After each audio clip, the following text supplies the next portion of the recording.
नमस्कार, आप देख रहे हैं ईशान न्यूज़ नेटवर्क। उत्तराखंड के इस खूबसूरत पर्यटन स्थल मसूरी में मौजूद मैं हूं ईशान मिश्रा। वर्ष 2024 का आखिरी महीना दिसंबर महीने के इस आखिरी दिन यानी 31 दिसंबर को मुरादाबाद जिले की कुछ ऐसी खबरों के बारे में बात करते हैं जो वर्ष 2024 में सुर्खियों और चर्चाओं में बनी रहीं।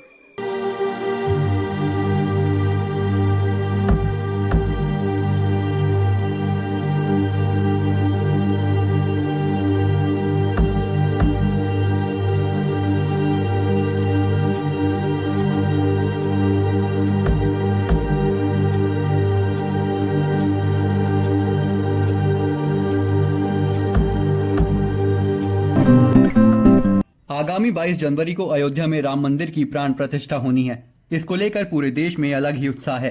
पीतल नगरी मुरादाबाद में निजाम भाई द्वारा लकड़ी से तैयार किए गए राम मंदिर ने देश विदेश में धूम मचा दी है।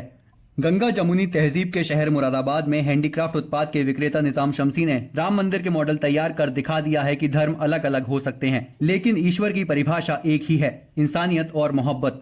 उन्होंने दिखा दिया है कि सभी धर्मों से मोहब्बत ही खुदा और ईश्वर को पाने का एकमात्र रास्ता है। एक मुस्लिम द्वारा पूरी शिद्दत के साथ राम मंदिर के मॉडल तैयार कर राम भक्तों को उपलब्ध कराए जाने से प्यार, सौहार्द और सद्भाव का एक अनूठा संदेश सभी को दिया गया है। लगभग एक सप्ताह पहले एसएसपी अपने कार्यालय से वापस सरकारी वाहन में सवार होकर जा रहे थे तो उनका वाहन निकलने में लगभग 10 मिनट का समय लगा।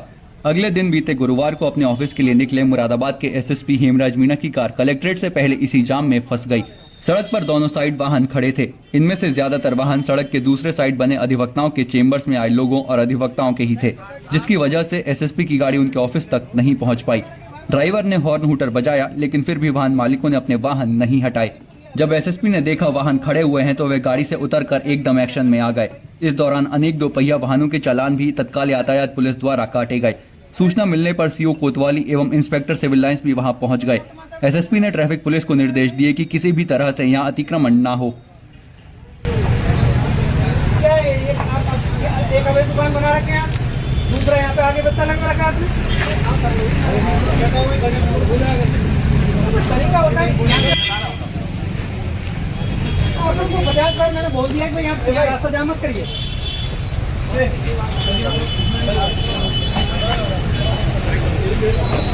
ये सब लोग हैं ना, आप सुन लीजिए, समझ भी लीजिए। अगर यहाँ पार्किंग रहेगी तो ये आपका मैं ये भी नहीं रहने दूंगा। मुरादाबाद की रिजर्व पुलिस लाइंस में गणतंत्र दिवस पूरे हर्षोल्लास और धूमधाम से मनाया गया। कार्यक्रम में मुख्य अतिथि उत्तर प्रदेश सरकार में मंत्री जितेंद्र प्रसाद रहे। मंत्री जितेंद्र प्रसाद ने पुलिस की भव्य और शानदार परेड की सलामी ली। इस दौरान एसएसपी हेमराज मीणा ने संविधान के प्रति उपस्थित सभी अतिथिगण व अधिकारियों को शपथ दिलाई। इस अवसर पर रंगारंग कार्यक्रम भी प्रस्तुत किए गए। पेश है हमारे वरिष्ठ रिपोर्टर शांतनु राय के कैमरे से इस भव्य कार्यक्रम की कुछ झलकियां।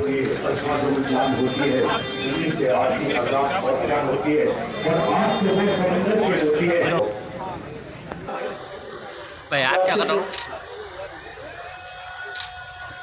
खाता डालो, बस हो गया काम। अभिवादन करेंगे हम लोग यहाँ, चाहे कोई आंधी हो या तूफान, हम खड़े हैं। भारत खड़ा है सीना तान। गणतंत्र दिवस की पूर्व संध्या पर इस वर्ष दिए जाने वाले पद्मश्री पुरस्कारों का ऐलान भारत सरकार की तरफ से कर दिया गया है। इस बार देश में 34 विभूतियों को यह अवार्ड देने का निर्णय लिया गया है। अब जरा इस बुजुर्ग आदमी को पीतल पर नक्काशी का काम करते हुए देखिए। यह कोई आम इंसान नहीं है, यह है उत्तर प्रदेश के मुरादाबाद के बाबूराम यादव, जिन्हें इस बार सरकार द्वारा पद्मश्री पुरस्कार के लिए चुना गया है। बाबूराम यादव की पैनी निगाह और नक्काशी में अप्रतिम निपुणता जब पीतल के बर्तनों पर अपना हुनर बिखेरती है तो देखने वाले दंग रह जाते हैं।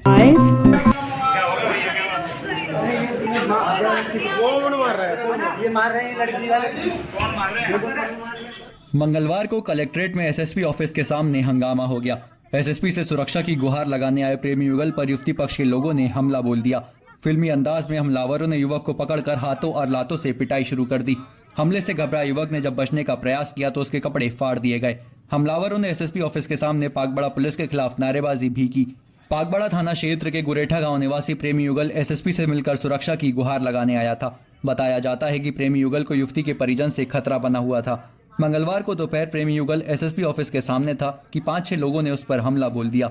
पुलिस के सामने ही लोग उसकी पिटाई करने लगे। वह बचने के लिए इधर उधर भागने की कोशिश करने लगा तो हमलावरों ने उसके कपड़े फाड़ दिए। इस दौरान कुछ हमलावरों ने जूते चप्पल निकालकर उससे हमला किया। हमला करने वाले पिटाई करने के बाद युवक को पकड़कर एसएसपी दफ्तर के अंदर ले गए। युवक के कपड़े फटने से वह अर्धनग्न हो गया था। बताया जाता है कि प्रेमी युगल 11 फरवरी को घर से भाग निकला था। इसी को लेकर युवती के परिजन गुस्से में थे। प्रदेश भर में यूपी कांस्टेबल भर्ती परीक्षा 17 और 18 फरवरी को चल रही है। मुरादाबाद में भी करीब 1 लाख से ज्यादा अभ्यर्थी परीक्षा के लिए इन 2 दिनों में परीक्षा देंगे। इसी क्रम में सुरक्षा व्यवस्था के पूरे इंतजाम पुलिस और प्रशासन द्वारा किए गए हैं। सभी परीक्षा सेंटर पर पुलिसकर्मी मौजूद हैं। इसी बीच एक तस्वीर मुरादाबाद के कोतवाली थाना क्षेत्र स्थित एसएस इंटर कॉलेज से सामने आई है, जहां एक महिला पुलिसकर्मी ड्यूटी और बेटे के प्रति मां का फर्ज, दोनों फर्जों को एक साथ निभाती नजर आई। एक तरफ जहां पुलिस भर्ती परीक्षा चल रही है, वहीं दूसरी तरफ उसमें एक महिला कांस्टेबल अपने बच्चे को गले से लगाकर अपने दोनों फर्ज निभा रही है। महिला कांस्टेबल का नाम गीता है। वह मुरादाबाद की कोतवाली सदर में तैनात है। प्रधानमंत्री नरेंद्र मोदी आज कल्की धाम मंदिर के शिलान्यास कार्यक्रम में शामिल होने सुबह संभल पहुंचे। यहां हेलीपैड पर मुख्यमंत्री योगी आदित्यनाथ ने उनका स्वागत किया। इसके बाद वे सीधे कार्यक्रम स्थल पहुंचे और पूजा में शामिल हुए। वैदिक मंत्रोच्चार के बाद पीएम मोदी ने कल्की धाम मंदिर का भूमि पूजन किया। पूजा के दौरान पीएम मोदी की एक ओर मुख्यमंत्री योगी आदित्यनाथ और दूसरी ओर आचार्य प्रमोद कृष्णम बैठे। पूजा अर्चना व मंदिर के शिलान्यास के उपरांत अपने संबोधन में प्रधानमंत्री नरेंद्र मोदी ने भगवान कल्की मंदिर के भव्य रूप से बनाए जाने व इसके लिए आचार्य प्रमोद कृष्णम को श्रेय दिया। मैं CONT करप्शन मोहम्मद फाजिल सिद्दीकी, हमारे एक शिकायतकर्ता आए थे निजार खां सनाब फिदा खां, वार्ड नंबर 20 बिशुनपुर भीमाठेर थाना सिविल लाइन मुरादाबाद के रहने वाले हैं। इन्होंने शिकायत की थी कि हमसे जो है लाइसेंस पर रिपोर्ट लगाने के नाम पर 20,000 रुपये की मांग की गई है, जिसमें से आज इनको 5,000 रुपये जो है लेके बुलाया गया था। तो आज पहली किस्त 5,000 रुपये उनको दे रहे थे। उसी समय हमारी टीम ने इनको जो है गिरफ्तार किया। थाना सिविल लाइन। आयुष कौशिक जी है, नमस्कार करो जरा। अब बताओ मुझे एक बात, अभी बुलाएंगे। आयुष जी से नहीं पूछ रहा, मैं आपसे पूछ रहा हूँ। आयुष जी जरा इधर देखिए। अब मान लो अगर हमें आयुष जी की जेब काटनी हो, भैया ऊपर देखो, ये करना पड़ेगा। इसका ध्यान रखना आपके लिए नरेंद्र मोदी जी करते हैं। मुरादाबाद की अधिवक्ताओं की प्रतिष्ठित संस्था दी बार एसोसिएशन एंड लाइब्रेरी के वर्ष 2024 के वार्षिक चुनाव में अध्यक्ष पद पर अधिवक्ता प्रदीप सिन्हा और बबली ने धमाकेदार जीत दर्ज की है। उन्होंने अपने निकटतम प्रतिद्वंदी अधिवक्ता आनंद मोहन गुप्ता को 364 वोटों से हराया, जबकि महासचिव पद पर अधिवक्ता अभिषेक भटनागर को विजयी घोषित किया गया। उन्होंने अपने निकटतम प्रतिद्वंदी राकेश कुमार को 300 से ज्यादा वोटों से हराया। अध्यक्ष चुने गए प्रदीप कुमार सिन्हा और बबली को अधिवक्ताओं ने फूल मालाएं पहनाकर अपने नवनिर्वाचित अध्यक्ष का जोरदार स्वागत किया। इसी प्रकार महासचिव पद पर चुने गए अधिवक्ता अभिषेक भटनागर को विजयी घोषित होने के उपरांत उनके समर्थक अधिवक्ताओं ने कंधे पर उठा लिया और जबरदस्त नारेबाजी की। आइए सुनते हैं विजयी होने के उपरांत नवनिर्वाचित अध्यक्ष अधिवक्ता प्रदीप कुमार सिन्हा और बबली ने अपने संबोधन में क्या कहा। मैं the bar association and library Moradabad में अध्यक्ष पद पर निर्वाचित हुआ हूँ। कितने वोटों से आपने जीता? मैं 364 वोटों से जीता हूँ। क्या अपील करना चाहेंगे अपना अधिवक्ता साथियों? सबसे पहले तो मैं अपना युवा साथियों का और सीनियर्स का धन्यवाद देना चाहता हूं कि उन्होंने भारी मतों से मुझे विजयी बनाया। शनिवार को सर्किट हाउस के पीछे भव्य पंडाल हिंदू मुस्लिम सद्भाव का गवाह बना। पंडाल में मुख्यमंत्री सामूहिक विवाह योजना के तहत 533 जोड़ों ने शादी के बंधन में बंध कर नए जीवन की शुरुआत की। एक पंडाल में मंत्रोपचार के साथ फेरे हुए और दूसरी तरफ निकाह पढ़े गए। स्थानीय जनप्रतिनिधियों के अलावा जिले के वरिष्ठ अधिकारियों ने भी सभी जोड़ों को आशीर्वाद देकर विदा किया। और यहाँ पर 12 मौलवी तो भाई हमारे करीब 20 पंडित जी और 5 मुख्य पंडित जी यहाँ पर मौजूद हैं, जो अपना पूर्ण शिद्दत के साथ सहयोग दे रहे हैं और कार्यक्रम को जारी रखा जाए। एसपी सिटी सर का स्वागत, उनकी पूरी टीम का स्वागत, पुलिस विभाग का स्वागत, जोरदार तालियां। ये अपने आंगन में लगाना, जैसे ये फले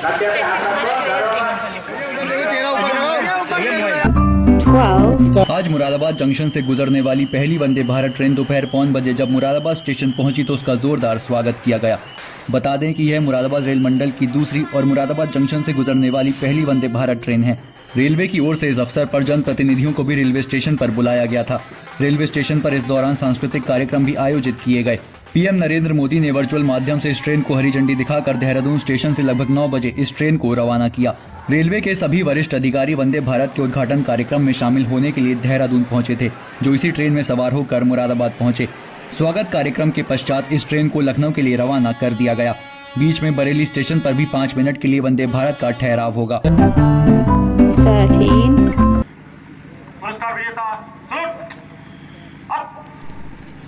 मुख्यमंत्री योगी आदित्यनाथ आज मुरादाबाद पहुंचे। पुलिस लाइन में बनाए गए हेलीपैड में ठीक 11 बजे उनका हेलीकॉप्टर उतरा, जहां उनका अधिकारियों ने स्वागत किया। इसके बाद वे सीधे पासिंग आउट परेड कार्यक्रम स्थल की तरफ रवाना हुए। Doctor Bhimrao Ambedkar police academy में मुख्यमंत्री योगी आदित्यनाथ ने परेड की सलामी ली, जबकि पीटीएस में 889 महिला दरोगा के बैच को एडीजी ए सतीश गणेश ने शपथ दिलाई। 14 बागेश्वर धाम के पीठाधीश्वर पंडित धीरेन्द्र कृष्ण शास्त्री ने सोमवार को मुरादाबाद में 3 दिवसीय श्री हनुमंत कथा कार्यक्रम का शुभारंभ किया और पहले दिन अपने अलग अंदाज में भक्तों को हनुमान कथा सुनाई। धीरेन्द्र शास्त्री को देखने और सुनने के लिए कथा स्थल पर लाखों की संख्या में श्रद्धालु एवं भक्तजनों का सैलाब उमड़ पड़ा और कथा स्थल बागेश्वर धाम के जयकारों से गूंज उठा। पंडित धीरेन्द्र कृष्ण शास्त्री ने श्री हनुमान चालीसा के दोहों और चौपाइयों का अपने अंदाज में सटीक और प्रभावशाली वर्णन किया। 15 इस बार ईदगाह में होने वाली ईद उल फित्र की नमाज की विशेषता ये रही कि नमाज 2 भागों में पढ़ाई गई। सवेरे 8 बजे नायाब शहर इमाम सैयद फहद अली द्वारा व दूसरी नमाज 9 बजे शहर इमाम हकीम सैयद मासूम अली आजाद द्वारा पढ़ाई गई।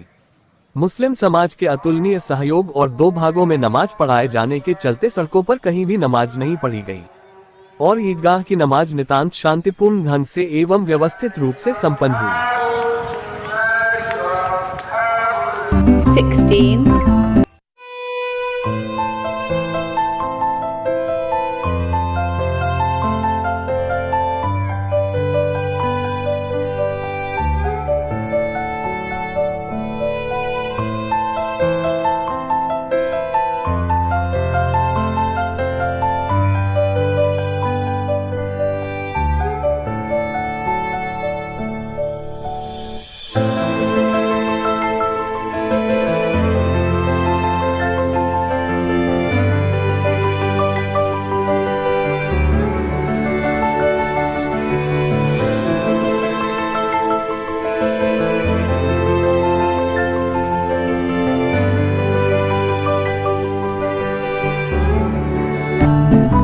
17 देखिए, सुबह करीब 9:30 के आसपास में थाना प्रभारी मझोला को सपा के एक पूर्व नेता हैं उनके द्वारा इस सूचना मिली थी कि जो धर्मपाल यादव जी हैं, पूर्व सपा के जो जिलाध्यक्ष रहे हैं, उन्होंने अपने घर में अपनी लाइसेंसी रिवॉल्वर से सुसाइड कर लिया है।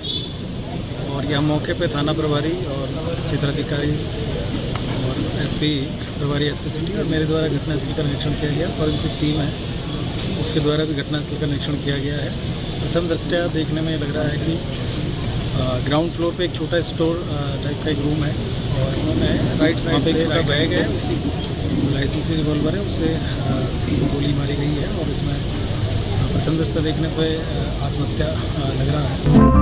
18 मैं रुचि वीरा, जो लोकसभा की सदस्य निर्वाचित हुई हूँ, ईश्वर की शपथ लेती हूँ कि मैं विधि द्वारा स्थापित भारत के संविधान के प्रति सच्ची श्रद्धा और निष्ठा रखूंगी। मैं भारत की प्रभुता, अखंडता और अक्षुण्ण रखूंगी तथा जिस पद को मैं ग्रहण करने वाली हूँ उसके कर्तव्यों का श्रद्धापूर्वक निर्वहन करूंगी।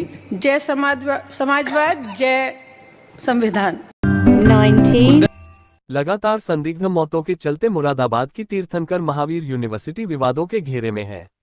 बीते वर्षों में कई संदिग्ध मौतों ने इस यूनिवर्सिटी को लेकर आम जन में एक रहस्य और भय से परिपूर्ण वातावरण व भावना को जन्म दिया है। मात्र 22 दिन पहले आगरा के अक्षत जैन ने भी इसी यूनिवर्सिटी में फांसी लगाकर संदिग्ध परिस्थितियों में अपनी जान दे दी थी। आज सोमवार 1 जुलाई को तीर्थंकर महावीर यूनिवर्सिटी एक बार फिर एक और संदिग्ध मौत से दहल उठी। पैथोलॉजिकल विभाग में एसोसिएट प्रोफेसर अदिति मेहरोत्रा की लाश यूनिवर्सिटी गेस्ट हाउस के कमरा नंबर 103 में संदिग्ध परिस्थितियों में फर्श पर पड़ी पाई गई। उनके गले पर चाकू के निशान थे। 20 आखिर 10 साल का इंतजार खत्म हुआ। मुरादाबाद के लोगों का उड़ान का सपना शनिवार को पूरा हुआ। मुरादाबाद से लखनऊ के लिए पहली फ्लाइट मुंडा पांडे स्थित एयरपोर्ट से सुबह 10 बजे 19 सीटर विमान के साथ शुरू हुई। दुग्ध एवं पशुधन विकास मंत्री धर्मपाल सिंह ने विमान को हरी झंडी दिखाकर लखनऊ के लिए रवाना किया। इससे पहले फ्लाईबिग कंपनी की ओर से एयरपोर्ट पर सांस्कृतिक कार्यक्रमों का आयोजन किया गया। मुरादाबाद की कुंदर की विधानसभा सीट के लिए हुए उपचुनाव में भाजपा के रामवीर सिंह ने जीत दर्ज की है। उन्होंने 1,44,791 वोट से सपा के हाजी रिजवान को हराया है। इसी के साथ सपा प्रत्याशी की जमानत जब्त हो गई है। सुबह से ही भाजपा लगातार इस सीट पर बढ़त बनाए हुए थी। जीत का सर्टिफिकेट मिलने के बाद ठाकुर रामवीर सिंह के समर्थकों ने पूरे जोश एवं उत्साह के साथ उनका विजय जुलूस निकाला। भोजपुर थाना अंतर्गत पीपलसाना में रविवार दोपहर लगभग 2 बजे पुराना बाजार स्थित नूरी मस्जिद के पास बुर्का ओढ़कर घूम रही एक महिला की चाल ढाल पर शक होने पर लोगों ने पूछताछ की तो पता चला कि बुर्का ओढ़कर घूम रही कोई महिला या युवती नहीं बल्कि एक युवक है। बुर्का ओढ़कर घूम रहे संदिग्ध युवक को देखकर लोग हैरान रह गए और लोगों ने तरह तरह के कयास लगाने शुरू कर दिए एवं उससे पूछताछ शुरू कर दी गई। इसी दौरान युवक के पास से एक पिस्टल भी बरामद हुई, जिसे देखकर लोग और आक्रोशित हो गए। हालांकि पिस्टल नकली बताई जा रही है।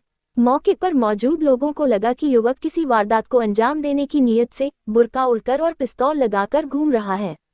लोगों ने तत्काल पूरी घटना की सूचना 112 नंबर पर दी। देखिए, इस संबंध में एक एप्लीकेशन आई है। एक ईरान की महिला है, उनका ये कहना है कि उन्होंने यहाँ इंडियन नेशनल से शादी की है और उस शादी को लेकर के कुछ लोग उनको ट्रोल कर रहे हैं। उनके खिलाफ सोशल मीडिया प्लेटफॉर्म्स पे कुछ आपत्तिजनक चीज़ें लिख रहे हैं या उनको हैरेस कर रहे हैं, उनको थ्रेटन कर रहे हैं। इस संबंध में हम लोगों ने अभी एक जांच दी है और उसको जांच के बाद जो भी फाइंडिंग्स होंगी उसके हिसाब से वैधानिक कार्रवाई की जाए।